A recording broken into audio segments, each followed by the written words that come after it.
Hey guys, Prowl1701 here. Today I'm going to be doing a Patreon request video. Now, one of my patrons who's been with the channel for a while now, the Flyattractor, did move up tiers recently. He moved from the $5 tier to the $10 tier. The $10 tier, of course, does give a free video request every month, and he wanted me to watch a video from the YouTube channel, The Cloister Room. And several of their videos they take some of the comics and kind of change them into where you can watch them with the dialogue appearing, much like someone did with the Liberation of the Daleks, which might have been them actually, when Liberation of the Daleks was coming out.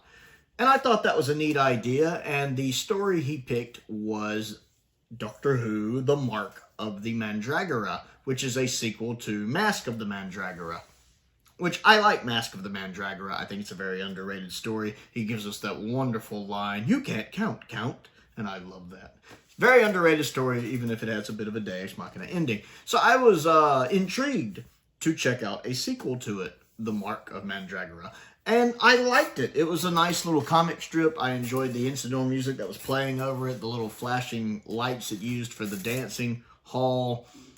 It does something different with the Mandragora helix, where it actually takes a human form here. I didn't see that coming. That was kind of out of left field. I don't know whether I like it or not. I mean, on one hand, Mark of the Mandragora is a totally different story from Mask of the Mandragora. Like, they are very different stories. And on one hand, it feels a little too different. Kind of like giving the Weeping Angels new powers seems a little odd. On the other hand, I like the fact it's not just a straight-up rehash of Mask of Mandragora. It does its own thing. It's set in modern-ish times, like the 90s, basically. It seems like it's set in the 80s or 90s. It's got the Brigadier in it briefly. It's got Unit in it, a red-headed woman, I don't know her name, and another Unit agent that gets killed early on. People getting turned into demons, kind of demonic-looking creatures because of their contact with the Helix is really neat.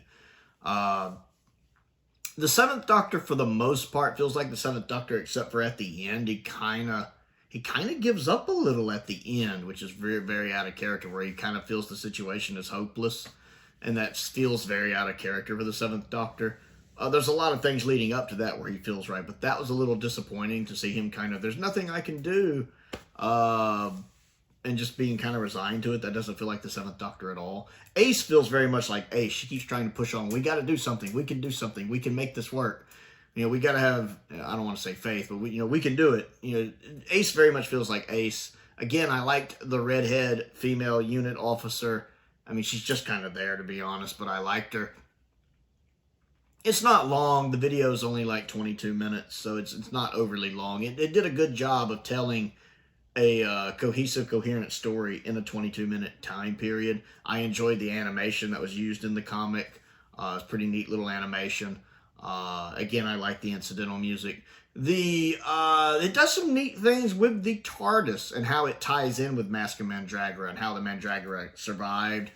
And it does some neat stuff where the TARDIS interior is warping with the exterior of whatever city it is they're in, where when you're walking around in the city, it turns into part of the interior of the TARDIS and back and forth. And that's a fascinating idea. I absolutely loved that idea of where they're transitioning back and forth, because the TARDIS is in this kind of flux state where it can't land properly, and the Mandragora Helix is using the TARDIS, basically. It's really neat the way they do that. That kind of fascinated me a bit. And then how the story resolves at the end is nice. Once I realized, oh, that's what happened. Okay, I buy that. So it never does anything other than the Seventh Doctor not feeling like the Seventh Doctor all the time. It never really does anything where I'm like, that doesn't feel right. The resolution, okay, I can accept that. That works.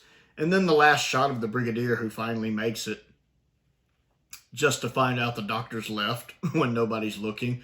And the last shot is this look on the Brigadier's face, like, he just knew it was going to happen. He's not surprised at all. He's just like, Because the redheaded unit officer's like, Doctor? Doctor? And the Brigadier's just like, yeah, he's gone. I love that last shot. So I actually found it a really nice story. The Mark of the Mandragora. I thought it was a fun watch. And again, being only like 22 minutes, it doesn't take up a lot of your time. You get a nice full adventure. And it's very different from Mask of Mandragora. Whether or not you like that or not, that approach is going to be up to you.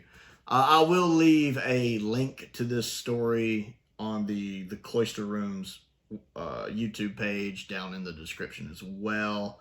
And check it out and see what you think of it. I want to give a shout out to the Flyattractor. This was a great recommend. I very much enjoyed watching it.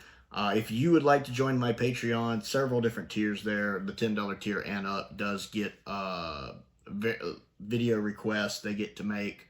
The numbers vary depending on which tier level it is. So if that's something you're interested in, check that out. There's a link to that down in the description. I want to give a shout out to some of my top tier patrons, Perkins and Colin Coney, because I do appreciate their support, as I do the support of all of my patrons. It very much is appreciated.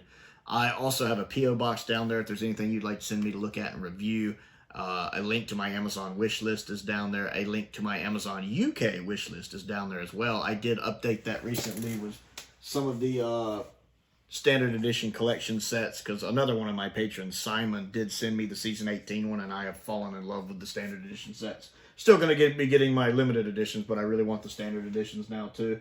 So if anyone wants to send any, I added a bunch of those to the Amazon UK list, and some of them that were available to the Amazon list as well, if anyone wants to check that out. And most importantly, as always, thank you for watching.